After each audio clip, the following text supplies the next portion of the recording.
Call the City of Hawarden regular City Council meeting to order. It is Wednesday, January 14th at approximately 5:30 p.m. All present are council and staff except for the mayor and Mr. DeBryan. Relatively short agenda tonight. We'll go ahead and get started with agenda item 1A, approval of the December 10th, 2014 council meeting minutes. We do have one minor change to the agenda on item 7. The minutes at the end, it should say transfer of ownership to the adjacent owners versus hospital, because there are multiple. The hospital ownership was in multiple names, so the cities. Jim wanted to have that clarified, that it was multiple, or to the adjacent property owners rather than saying hospital. Okay.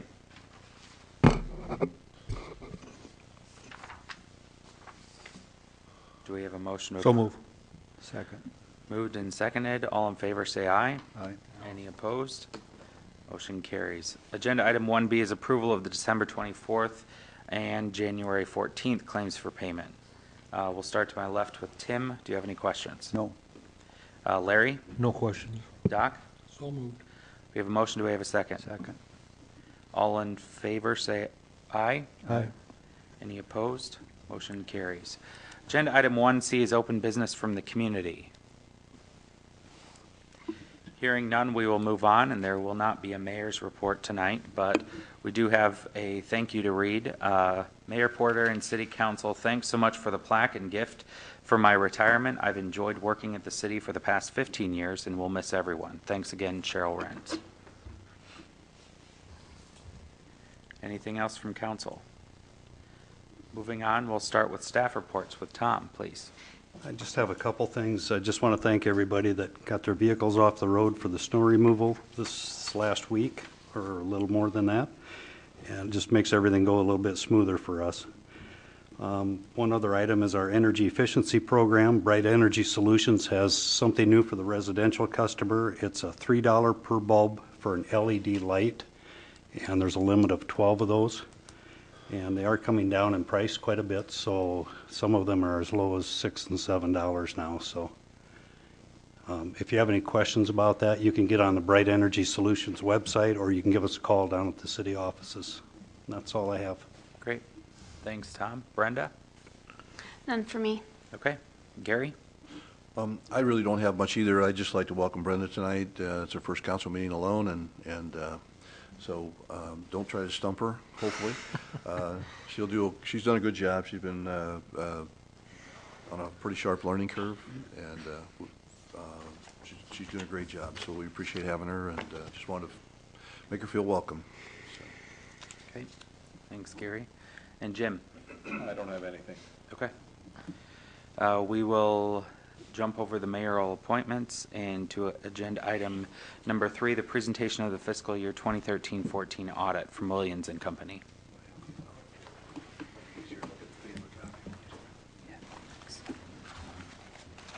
I don't have an electronic copy. Let me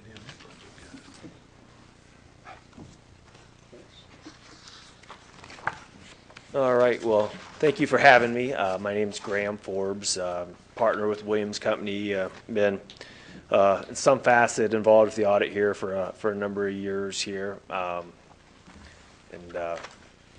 What I'll do is kind of run through at a pretty quick pace, high level, a few of kind of the high points in the audit report I'll draw your attention to. Won't get into a lot of detail. I don't want to put anybody to sleep or bore anybody here, but if you have any questions, feel free to stop me or bounce any questions out at the end off me or whatever you like, but feel free to do so. The first item that we'll take a quick look at is on the second page. That's our opinion letter, which is in essence what you engage us to provide is an opinion on the financial statements in this report and put an opinion on them. So you'll see in the last paragraph on page 2 there is our opinion, where we say that the financial statements referred to in this opinion are fairly stated in all material respects, which is a clean, unmodified opinion, which is exactly what you're after. So no compliance or other findings or items of note there. So a good, clean, unmodified opinion. From there, quickly on page 4 is the beginning of what's called the management's discussion and analysis. What that is it's if you're looking just for a kind of the cliff notes, if you will, or a quick synopsis of the entire 70-page report in about 6 or 7 pages, that's a good place to start. There's a lot of comparative information there where you can see from FY13 to FY14 and the two amounts compared, and then and this is all put together by staff, and so it's got some good commentary and narrative provided by Gary and finance on why some of those changes and variances up or down occurred. So I think that's a real good starting point if you're looking just to get your feet wet or get a few, kind of a general feel of where the city's at. That's a great place to look. So good, useful information. From there, I think I will skip to page, 20. And that's the statement of revenues, expenditures, and changes in fund balance. What that is basically the income statement or profit and loss, if you will, for the governmental funds of the city. The main one I'll draw your attention to is the general fund, which, as you all well know, is basically the overall operating fund of the city, minus any of the utility aspects. And you'll see there that towards the bottom of the page that their net change in fund balance was about a $38,000 increase. So not a large increase, but steady, which in today's budgetary and state budget type of situation, I think to be stable is not necessarily a bad thing. And it also shows some good fiscal responsibility on, staying close to what you're budgeted for property tax asking and different things. And for comparison purposes, and I know a measure a lot of cities use is how many days expenditures do we have in our unassigned fund balance. And what it equates out to is about 107 days worth of expenditures in the unassigned fund balance for FY14. Compare that to FY13, it was 109 days. And you might ask, our fund balance went up, how did that number go down? Because our expenditures for the year were higher than they were the prior year, but very consistent. It shakes out to about 29%, the percentage of unassigned fund balance to total expenditures, which actually is probably on the higher end of the range we suggest. We usually like to see between 15 to 30%. So again, seeing not a big increase in the general fund balance, I think is good. Because you're already at, what I would call the top end of the healthy level. I mean, not excessive or anything like that, but just the top end of a good healthy level. So I think that's very positive as well. Otherwise, as far as the other governmental funds there on page 20 and 21, you'll see the TIF fund showed a large decrease in fund balance. That's a fund that moves up and down quite often due to the timing of projects, timing of transfers, things like that, so nothing unusual there. And then on page 21, you'll see there's a large decrease in the capital project streets fund. Again, the capital projects funds are susceptible to large swings, again, because of timing. In this case, that is a project where the expenditures recorded for the Central Avenue Main Street project that was conducted in FY14. So you'll see there was nearly $900,000 of expense recorded in that fund, with the remaining funding for that still to come from probably primarily TIF funds, I would imagine, Gary. I don't know if that's a true statement or not, So the rest of that funding is just yet to come. So again, just more of a timing issue than, don't be alarmed if there's a negative fund balance or anything like that. So otherwise, I think one more item I'll touch base here on the financial end of things. On pages 25 and 26 is the income statements or statement of revenue, expenses, and changes in net position for the utility funds. So similar to what we just looked at for the governmental funds, this is kind of the results, if you will, for the separate utilities. And so you can see how they all fared. The electric fund and all the funds for that matter were very consistent with their ending results for FY13. So nothing out of the ordinary or unusual there. So you'll see in total, they had a net change of about $18,000 decrease between all of them combined. And also take into consideration these amounts, they do include depreciation. Some of those decreases are not cash losses or anything else, but they're accrual basis with depreciation and other accruals in there. So good to keep a thumb on, but again, nothing that looks unusual or out of the ordinary on those items. So from there, I think I'll just point out a few items. Starting on page 33 are the notes to the financials. There's where you want to go if you're looking to drill down in detail into any certain items. Also gives a lot of information on the accounting policies and different information on different fund types and accounting practices of the city, as well as detailed information on the city's capital assets and their makeup, as well as the outstanding debt of the city and any information as far as terms, amortizations, and things like that on the city's debt. So if you're looking to really drill down and find some detailed information, that's a good spot to go there. I think the last item I will point out is on pages 58 and 59, and that's what referred to as the budgetary comparison schedule. And there what we do is we take the actual results for the year on the revenues and expenditures and compare those to the final budgeted amounts for the year, and basically see what the variances were either over or under budget to get a comparison to see how they fared. And you'll see on the expenditure side, which is probably the one that has the most focus, because that's one the city really has the most control over, and is what the legal level control per state code is. You'll see there was one small overage in the debt service function, but all others were under budget. So again, I think that's a good positive item, and it's which one of the reasons why the general fund is able to show a growth in fund balance is the ability to stay at or under budget in nearly all those functional areas with just the small overage on the debt service side. So again, a good positive kind of indicator for the city there as well. So otherwise, what follows that is a bunch of combining schedules where some of the smaller funds of the city are shown individually and then combined to carry forward to the front statements we already looked at. So if you're looking to see individual information on the employee benefit fund or the walking trail project capital fund, you can go to these combining schedules to find those kind of pieces of information.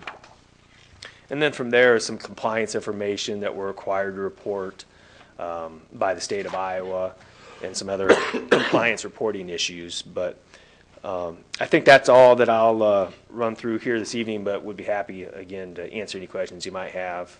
Or if after you spent some time with the report, if you have anything that formulates, feel free to, flow those through Gary or Brenda, and be more than happy to get back to you with any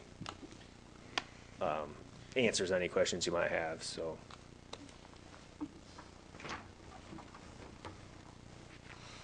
Any questions for Graham? Thank you very much. thank you, and just want to thank Gary and Cheryl, who is obviously not sitting at the table anymore, but always done a great job, and their staff as well, and getting us information we need and keeping these orderly to make the audit process a lot smoother. And we appreciate all the hard work they put in, and look forward to working with Brenda in the future here, and Gary and everybody as well. So thank you. Good. Thanks. Thank you. Thanks, Graham. Moving on to agenda item number 4 is an update on the hospital project from Jason Pullman.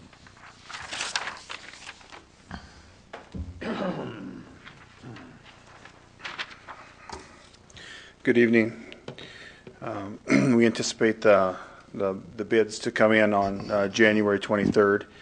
That is an anticipation. I'm having the architect and the engineer go back and look at the overall plan again, just to make sure that it's sound. We are getting a lot of questions from contractors, which are really good because they're questioning the plans and trying to get clarification, which means that there's quite a few people that are potentially going to bid the project, which is also a good sign. And so we're anticipating the bids to come in on the 23rd. I would not be alarmed if they push that bid date back one more time.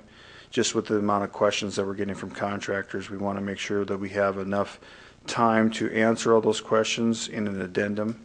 And so there will be another addendum coming out on Monday, and then if there is significant questions that are not answered yet by either the architect or the construction manager, then we will have to push it back again, because we want contractors to have adequate time to ask those questions, get answers to them, so they can provide a very detailed bid.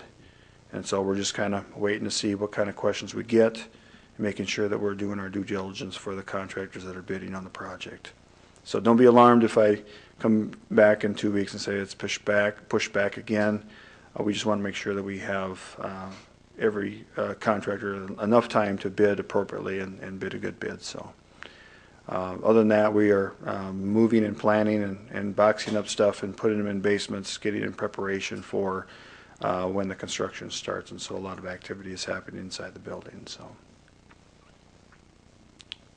other than that, any questions?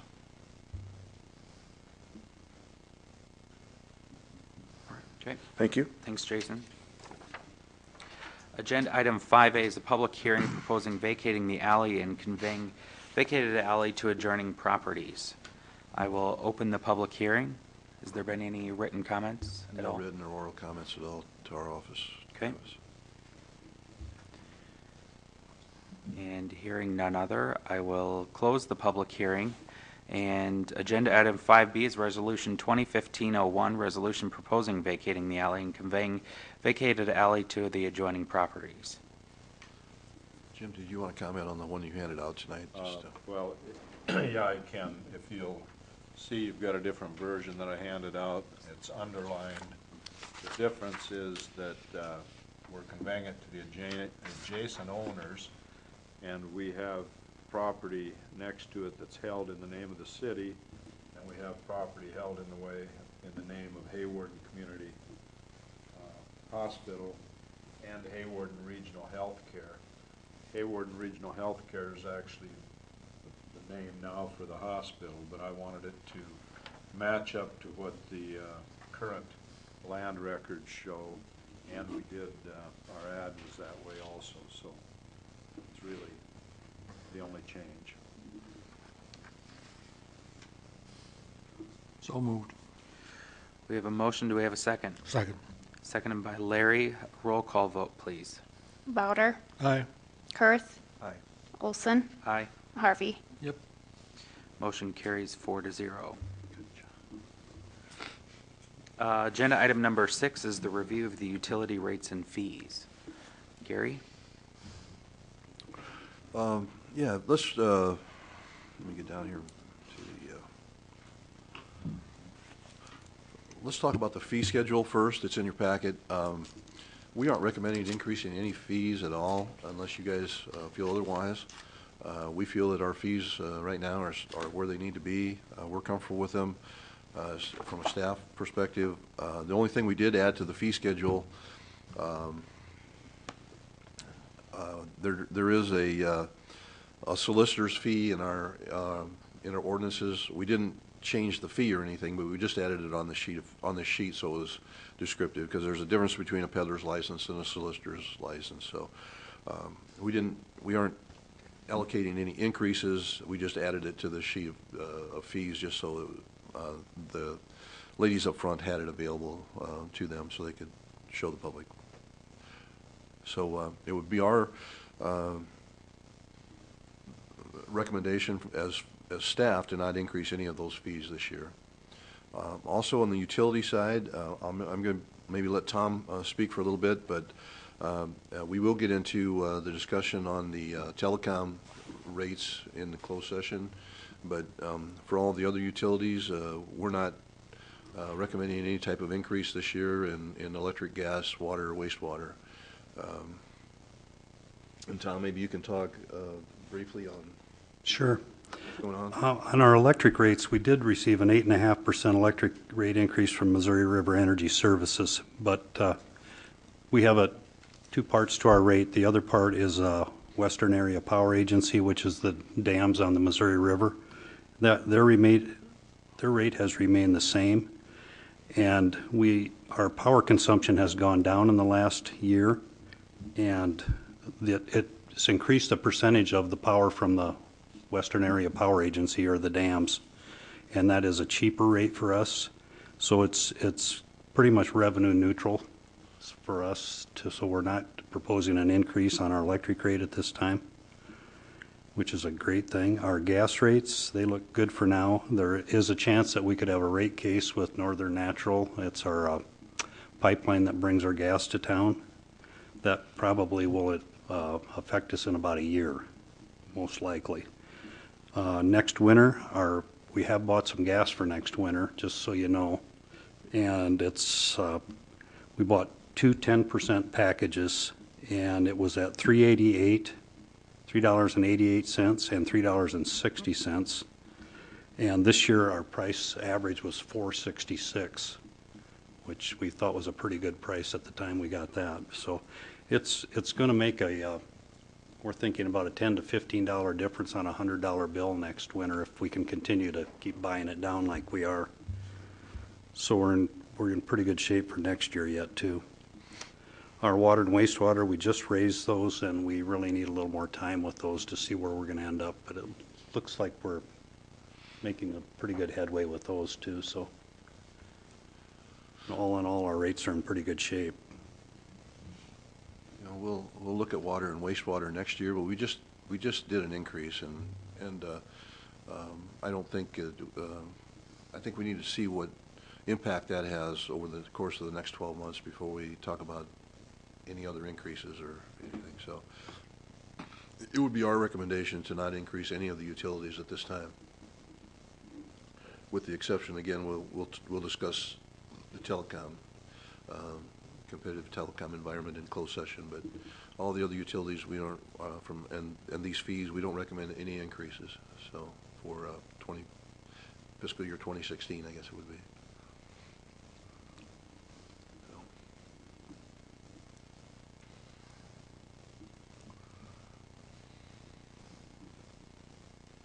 Any questions on that? Okay. Agenda item number 7 is the review of the utility budgets. Okay. We're just going to do a brief overview tonight of the electric, of the utility section of the budgets. And again, I highlighted in yellow some of the significant changes. On page 49, which is the first page in your version, you'll see reduction in the capital equipment fund. The previous 4 years, we've been purchasing load management switches, which are the control the loads in residential housing, residential homes on air conditioning and or electric water heaters. Our supply is where it needs to be at this time, so we won't need to budget and purchase any of those this year. That's why you see a reduction there. On the water utility, there's a huge reduction in the transfer in. We transferred in this budget year for a SCADA system for the well controls. We have not put that in as yet, so it may end up being amended into next year's budget, but we don't need to budget for it twice. We've already budgeted for it once this year, so that's why the big decrease from 90,000 to 0.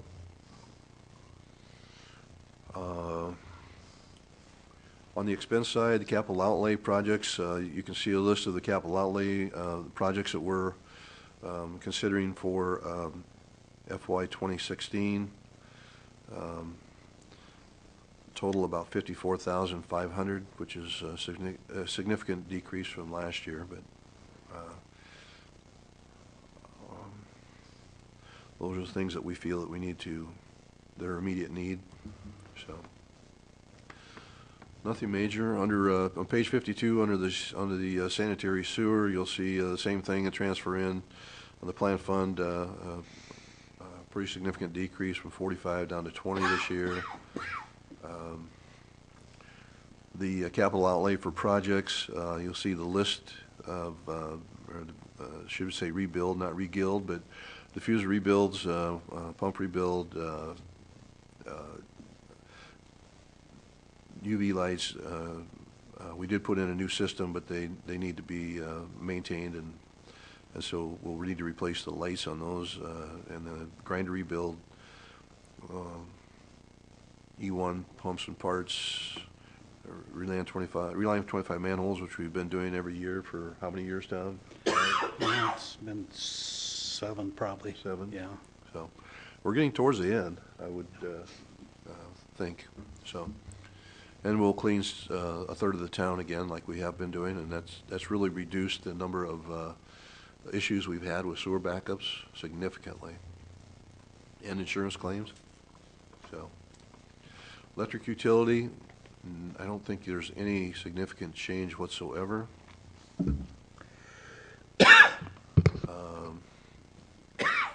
Gas utility, pretty insignificant. We did notice tonight that there may be one slight error in the calculation on, I have highlighted natural gas purchased, and Tom and I think that should be 400,000, which will increase our, it'll decrease our expenditures and increase our revenues, but we need to check that out. But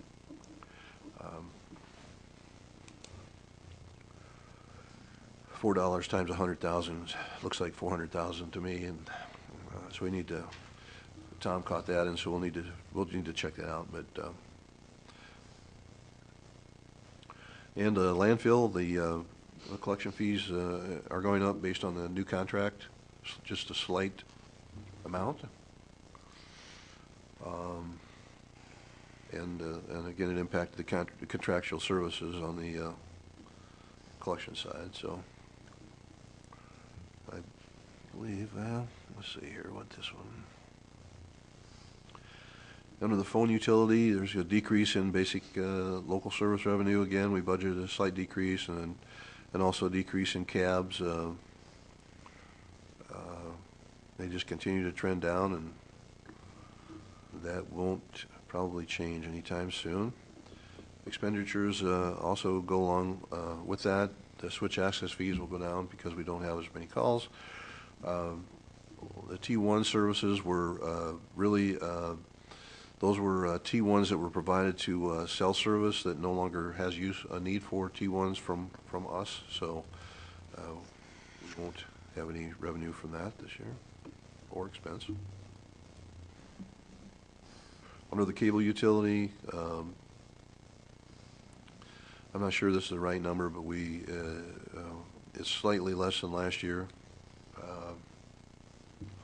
But I really think we'll have to have that discussion later tonight. But otherwise, those are the changes that take place. They're all pretty insignificant, and the utilities look pretty sound again. So I'm pretty pleased with the outcome, and I think as we'll get into any more detail that you want to get into next week on the next meeting on the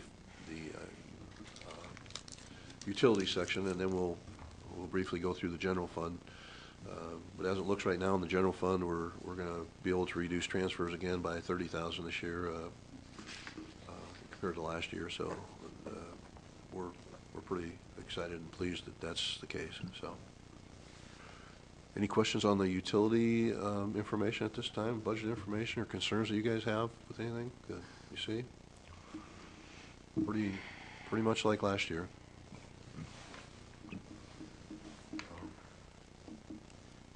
So, Thanks for your work on that again.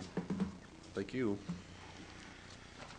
Agenda item number 8 is a consent agenda from Brian Engelman and Sportsman's Lanes and Lounge for a transfer to the community center on January 24th. And all the paperwork is in, or it wouldn't be on there. So move.